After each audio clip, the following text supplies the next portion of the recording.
So, last Christmas, nag-exchange gift kami ng pamilya ng asawa ko worth $50. And last year, nag-exchange gift din kami worth $100.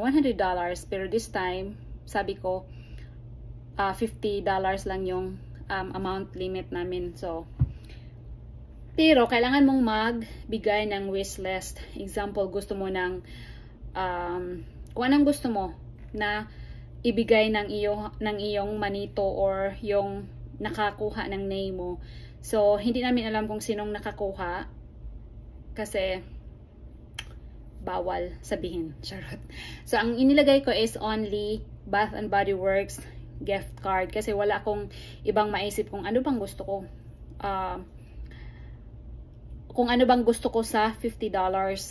So, yun na lang ang inilagay ko ang gift card na Bath and Body Works. So, gusto ko naman yung Bath and Body Works na especially mga cologne. So, mahilig ako sa cologne. And, yun lang din ang hiyang sa akin doon sa Bath and Body Works. Kasi yung ibang mga like body wash or lotion, magka-pimples yung skin ko, guys. Kaya, ano lang ako, hanggang hand cream and cologne lang ako.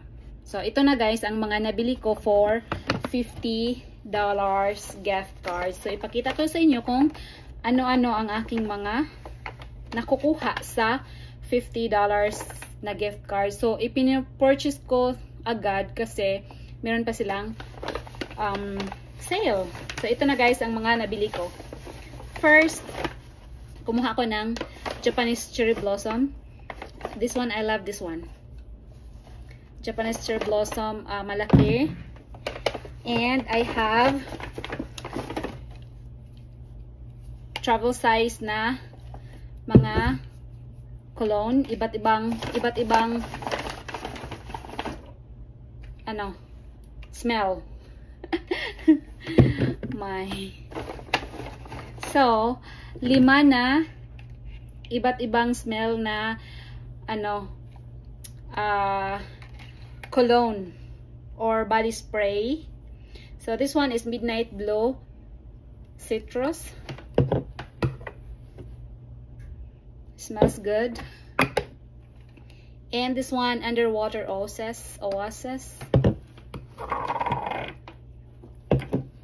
Smells good. Kasi pag andun na ako sa Bath and Body Works, palagi kang nag-spray, madali akong mahihilo guys sa mga smell. This one smells good. So, nagpatulong ako kay Fiona na pumili. So, this one is Sweet Whiskey. Sweet Whiskey is good. But I love this one though, the Japanese Cherry Blossom. And Winter Candy Apple. Smells good.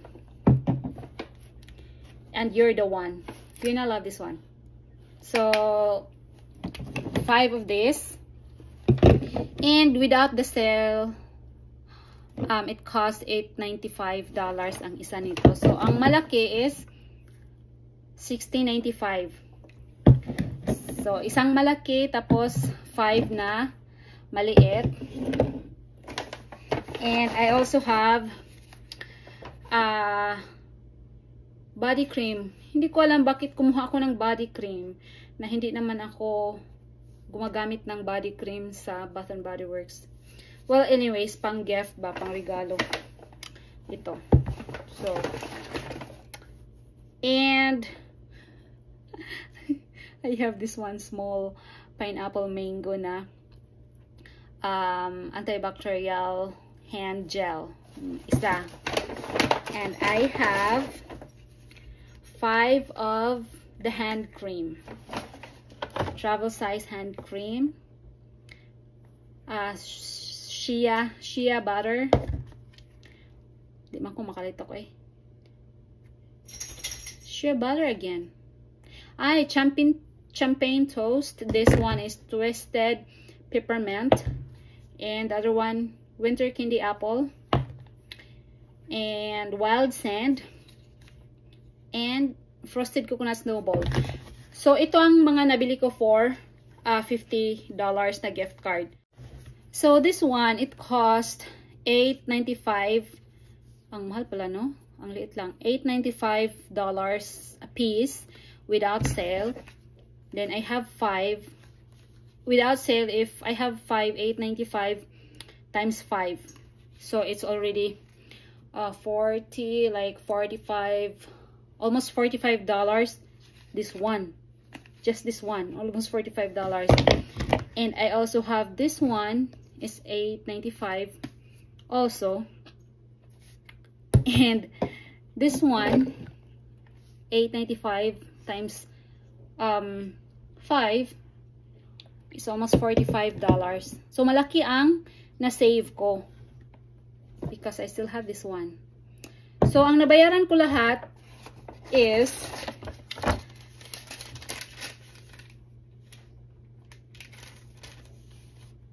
$53.92. So, nag-exceed ako ng $3.92 sa aking gift card na $50. So, not bad for $53.92 for all of this stuff that I purchased at Bath and Body Works. So, good deal. And, yung iba na maganito pang gift ito. Pamigay ba, pang gift. And that's all guys sa aking $50 gift card purchase for Bath and Body Works. Okay? See you in my next vlog. Bye!